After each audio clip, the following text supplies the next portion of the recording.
Hey guys, welcome back to the channel. So behind me I have a 2008 Toyota Camry.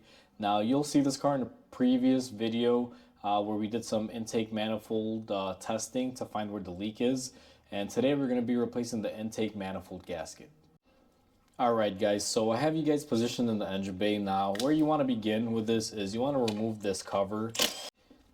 Now that you went ahead and you removed your cover, what you're going to want to do is take out your intake box here for your filter. Now this has two bolts, one here, there should be one back here, and you're going to want to loosen up this clamp right here to be able to get access to remove it out of the way, and then you're going to want to disconnect this sensor. Now luckily for me, someone already has broken the back bolt that's always broken, so that right there will not be shown, but you got one here, one there, and then right there.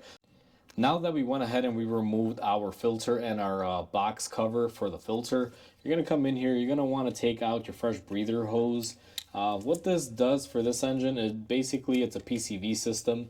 It takes out all of the air from the engine. Now these can be very brittle guys, so you want to be very careful. As you can see, it's loose, but it conforms to this pipe very well. So I'm going to take some time and get this off of here. Once we get this off of here, what we're going to do is take off the rest of the snorkel for the intake right there at the throttle body. Now I cannot get you guys in here to show you a good angle of this, but basically the next step is to remove this. It's fairly easy and simple. Alright guys, so I went ahead and I got my snorkel taken out there and it's pretty loose. But if you guys will notice that I have this Evap Solenoid here that has two lines going to it. Now one thing I like to do when I do something like this is I take these paint markers. Now one of them is for welding and one of them is just a paint marker. And what I do on these is I'll just mark them with like a white line here and white line there, so that way I know that one goes there. And then I take my yellow one and I do the same thing on the other side just to kind of reference myself. Now that we have our intake off, guys, I'm going to go above and beyond and I'm going to go do one extra step. Now, you guys do not have to do this step at all, but I'm going to go ahead and remove our intake here and the bottom cover of the box. So you're going to see all of this gone. Now, these come off pretty easy. There's a couple 10mm bolts inside the box area here that I'm going to take off.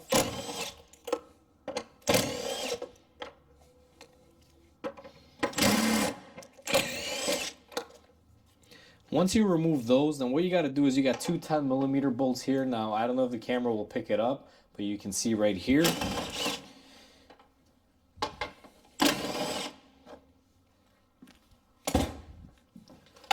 And then what you do is just lift up this whole assembly out of the way. Now, you don't have to remove this like I said. I'm preferring to do this way because I need to gain a lot of room and a lot of access in my engine bay. So this actually gives me a wide enough opening to have a better area to do my work here, because I am doing some few other things to this. The next step that I'm going to do is I'm going to go ahead and remove my battery. Again, you don't have to remove the battery. I'm choosing to remove it just because of what I'll be doing to this car in another video. But for right now, we're focusing on the intake manifold. So to remove this battery, I figured I would show you guys. The way you want to do it is I always start off by removing my negative battery terminal. The reason why I go for the negative, guys, is that if you touch this anywhere, like on the computer right here, it's not going to arc and blow anything up or create a fire. And once you have that removed, you can go ahead and remove the 10mm on the other post, the positive post. Now this one's on here. It's kind of crusty. I don't know if you guys can see that crusty stuff on there, but we're going to clean that out before we put it back. Now that you got the terminals off, what you're going to want to do is take a 10mm. Now you have a bolt here on the front, and the back side you don't really take off. You just kind of loosen it. It's a hook design, and what you want to do is just get it out of the hole and then kind of swing it backwards beyond the little battery holder. And I don't know, will the camera fix it up? It's basically a hook. It hooks into place. You just kind of maneuver it to line up. Now that you have that out of the way, what you're going to want to do is get that battery out of there and just lift it up and out of there. Alright guys, so now I've taken my camera and I'm pretty much mobile with it. I'm just going to try to explain to you what we're going to be doing. So what we're doing now is we got to get this intake manifold out. Now we're not taking it off completely. We're just kind of pushing it back because we need to replace the gasket. And what that's going to entail is we're going to have to remove our injectors here and swing our whole rail, everything out of the way. There's going to be a few things that we're going to be doing, like unbolting the intake manifold from the top. I'll kind of show you guys a little bit of that. But the way that I'm going to have to do this is because if you guys can see here, I got no room. I can barely get in there. I'm going to probably set you guys up in this position like this and, you know, just kind of record what I do. Now, hopefully this is a good angle and I don't block too much of you guys because I'm going to have to kind of get in here like this. So I apologize in advance. So the first thing that I'm going to do that I see is in my way here is I'm going to get rid of this line that you guys can see right in front of you. Just kind of pull these little ears back, kind of wiggle it. Now these lines can be pretty tough, guys. You guys can probably hear it in my voice that I'm kind of straining. This is like another PCV valve. You got your fresh air over here and then you got your return air here. This is the valve. So we just go ahead and kind of move that off. Now I'm going to just take it and kind of bend it off to the side here just so we can get out of the way for video purposes. Now the next thing that we're going to be doing is we have to remove our rail. Now the way this works is you're going to want to pull up on the wiring harness and the bolts that hold it on are right underneath. Just show you guys an example. See if I can take that off there. There it is. And same thing up here. See if we can get this one off. And there's your other bolt. Once you remove this, basically you pull up on the rail. Now you got to be careful, kind of wiggle it. What I tend to do is I'll spray silicone spray down there just to get them off sometimes. It makes it a lot easier because they slide out because you don't want to damage them. You don't just want to unbolt this and yank on it. What I'm going to choose to do is just kind of lay it over to the side here with the line. I do have a flexible line now. I could try to remove it up here at the connector. However, this thing looks pretty crusty. I don't know. I don't really trust it, to be honest with you. I'm afraid if I remove that fitting, it's not going to want to go back. So let me go ahead and get that off, and I'll show you guys how I choose to get it off or how it winds up coming off. So we went ahead and we got our fuel rail out of the way. Now, just to show you guys, it's currently hanging right up there. It's still attached to the fuel line. I still haven't plugged in.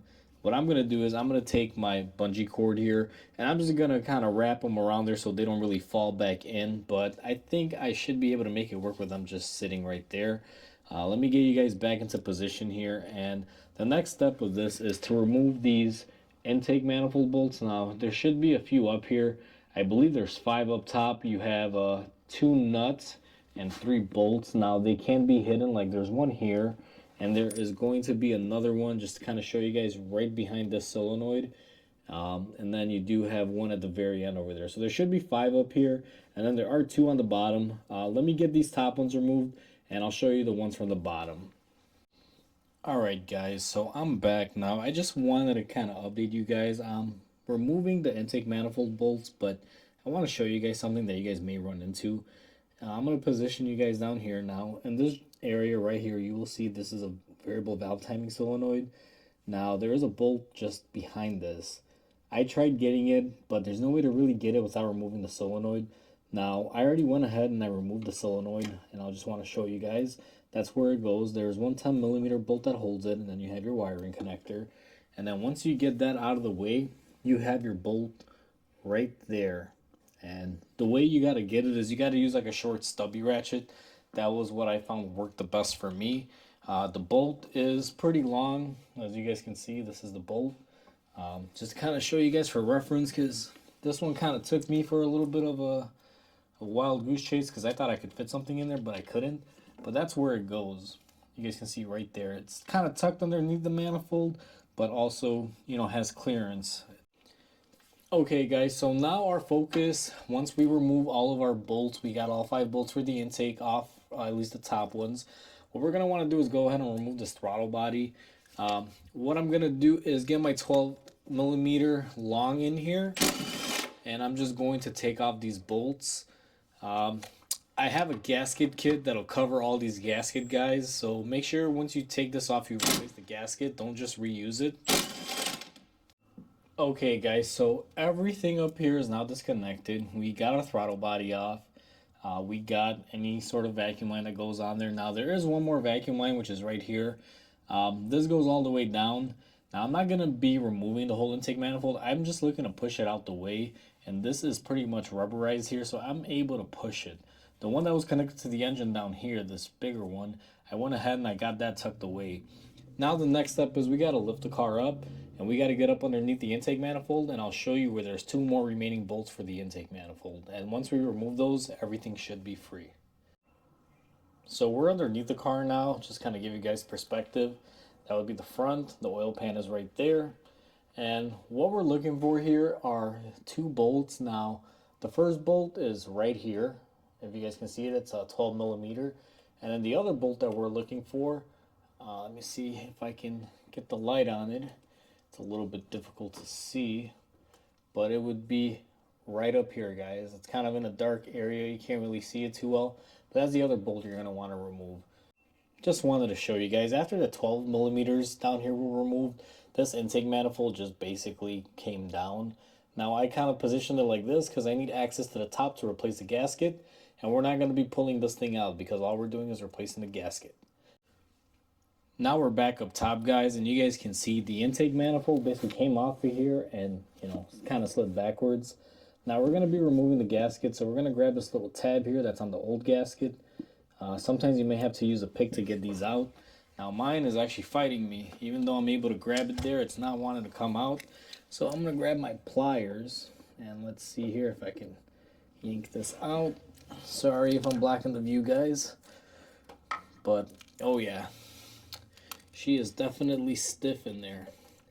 This is why we had a vacuum leak, and I'll show you guys exactly what happens to these gaskets that cause this great big issue. So we're on the bench now, guys, and we got our old gasket and our new gasket.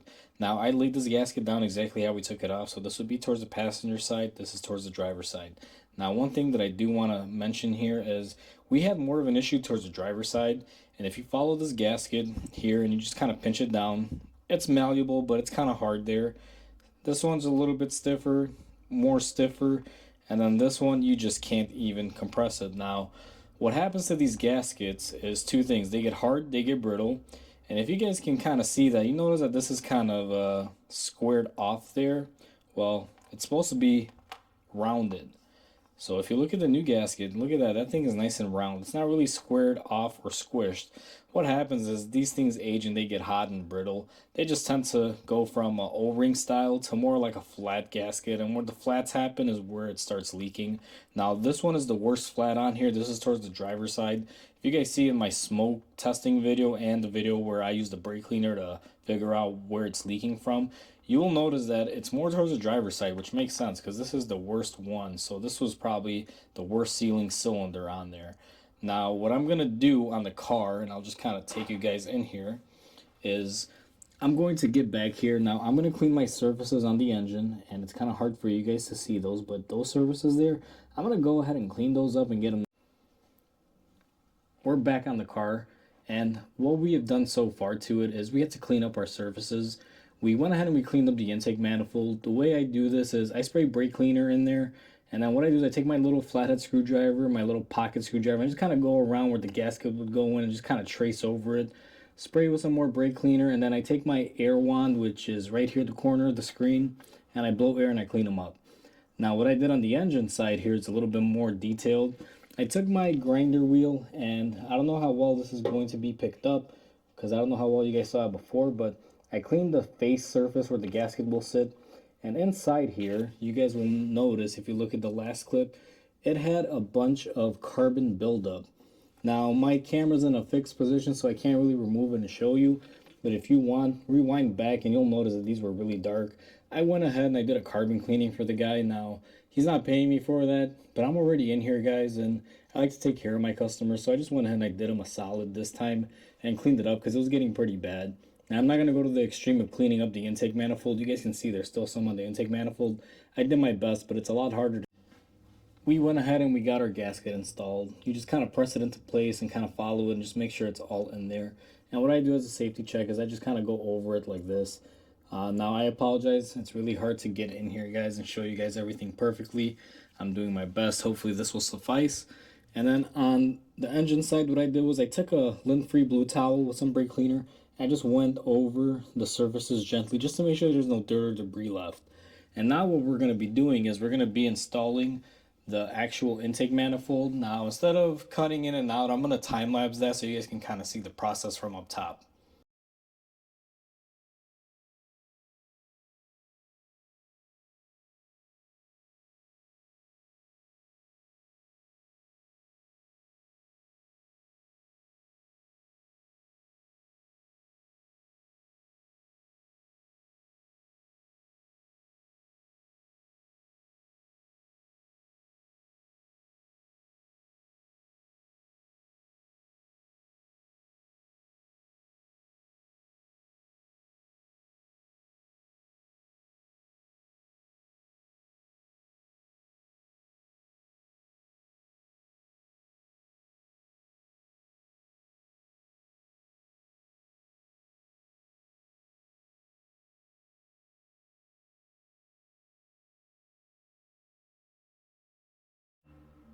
Okay guys, so I have to kind of take a pause in the middle of this video and kind of explain what's going on. Now, this has been an ongoing process on this car for this intake manifold gasket job.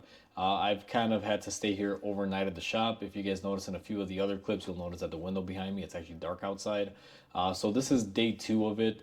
Now, the biggest dilemma that I've had has not really been anything with the car, it's been with my parts. The issue that I've been fighting is I couldn't put everything back together just because I was missing the injector seals. Now, I had ordered the injector seals. I believe I even mentioned it in one of the clips here. I don't know if it's going to make it past editing, but I mentioned it in the clip, and I said, hey, we're going to take it this far, and then once we get to the injectors, we're going to have to stop, and we're going to pick it up again tomorrow. So tomorrow is today. My parts guy comes in the morning, and he's like, hey, I got you your injector seals, and gives me this box. Now, injector seals are fairly small. They're like little O-rings, and there's, if it's a 4-cylinder, there's typically one on top of the injector and then one on the bottom. So I'm like, okay, cool, small box, they all fit in there. I open this up, there's only enough seals in here for one injector. So the way they make these guys, and I kind of want to warn you because this has been a nightmare, they only make one kit per box. So one injector will be in this box as far as the O-rings and everything. So if you are doing this job, make sure that your kit is not a single piece kit. Now, I've looked at a lot of the major parts stores around here because I tried ordering these things. And just to wrap it up, every single part store around here sells them individually. So you got to buy 4 of these boxes. They can be kind of expensive too, surprisingly. I did try calling the dealer and getting them from the dealer. However, the dealer didn't have any. They had like 1 or 2 of them in stock or something like that. They don't make a full kit. They sell them by the piece. So same situation at the dealer. And I just kind of, I've been fighting this now. I was able to finally get all of them. I went ahead and I did it off camera. I replaced the injector seals on it, and everything is set and back into place. You'll see a couple other videos that I made with this car. You'll see like the valve cover and things like that. And I've kind of done all these jobs in between while I was waiting for these injector seals. So right now where we stand with the car, I'll kind of take you here and show you, is we went ahead and we got our injector seals put in. Everything is tightened up. The only thing left for me to do is put on the air cleaner, the filter, and a few other little things. Now, I did get a new air filter for it. I did have to remake this hose here for the breather because it did crack on me. So a few little things that I had to kind of fight along the way. So I just wanted to update you guys and show you the progress so far, because some of this may be on the video or may not be on the video, but at least this clip of me explaining what may or may not be on there will be included. So I just wanted to keep you guys up to date. And I do want to say I do apologize I wasn't able to cover this step by step, guys. This thing was just, like I said, the parts delays were just a nightmare. And unfortunately, we deal with this stuff sometimes in the field. We're back on the car, guys. Now, last clip, I kind of explained what I had done off camera and situations that happened in this video with this car. I went ahead and I put my air filter on. I went ahead and I bolted my battery back up, or my negative post, because I had the battery disconnected. Now, this car has been sitting in my stall here for 2 days since I started working on it. We have not started it up at all. This is going to be the first attempt here, and I'm going to do it live with you guys. Now, I take a lot of pride in this moment, not because it's a big thing, but for me, this is what basically makes me keep going, and kind of like proves to myself that I'm doing a good and thorough job. If you go in the car after a repair of this magnitude and all the little things that I've been doing to this, and the car starts up right away without any issues or any check engine lights, that is a win in my book, and I take pride in that moment. Now, I haven't started this car at all, guys. I'm going to preface this with, I'm going to go inside and start it.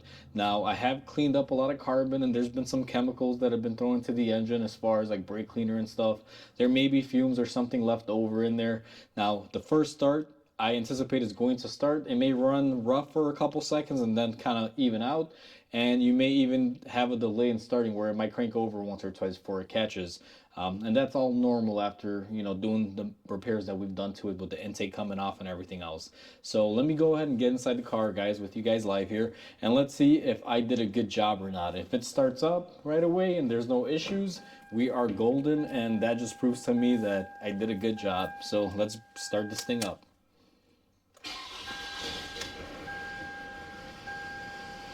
So it started right up. Now you guys will notice she is a little bit stumbly, but it's catching. Let's see if it's smooth. Oh yeah, so this engine is running smooth on the first startup. I can't tell you how happy that makes me. Usually after a big job like this, guys, there's always something that's missing. I always take the effort to make sure everything is installed before I do a startup. I make sure my vacuum lines are installed and make sure every connector, every little thing that possibly needs to be connected is connected. Now what I'm going to do with this is I'm going to let this engine run for about 5 or 10 minutes. I'm going to let it get up to temperature. I'm going to make sure no warning lights come on the dash or anything. And after I do all that, I'll bring you back in, guys. Okay guys, so as you guys saw in the last clip, we put everything together and we started up the car. She is running phenomenal. First start, no issues. It did start up a little rough because we did have some cleaners and things that got inside the engine as we cleaned everything and disturbed a few things. That's normal, guys, so don't worry about stuff like that. I let the car run about 10-15 minutes, no check engine light. After it warmed up, I saw the RPMs drop under 1,000, which is what we were hoping for. When this thing came in, it was revving up at 2,000 because it had such a massive air leak. So that part of it got taken care of. Went ahead and revved it up a little bit just to kind of, declutter everything and kind of get my throttle body to readjust because we did clean that up in sorts. So everything is running perfect. I'm going to go ahead and call this one done. That's how you do an intake manifold gasket on a 2008 Toyota Camry with a 2.4 liter, guys. And I will apologize, I didn't get too in-depth in this video because we did have a lot of parts issues and kind of delayed filming, and I do have to give this car back to the customer at a certain time. I just didn't have the time to, get everything there, unfortunately. This car is due to the customer in about an hour, so I am pretty much done with it. What I'm going to do is I'm going to just install the engine cover on the top here after I do some cleaning, and she is all set, and I'll be sending her down the road with the customer. So hopefully you guys enjoyed this video, guys. I try to strive and make the best videos that I possibly can. Sometimes it works great. Sometimes, they're just, normal. They're not the greatest, and, it is what it is. But I got to work on customers' times, and I got to get things done. So hopefully you guys enjoyed this video. Please comment, like, and subscribe. It definitely will help my channel grow. And with that said, hope you guys have a good day, and I will catch you guys on the next repair.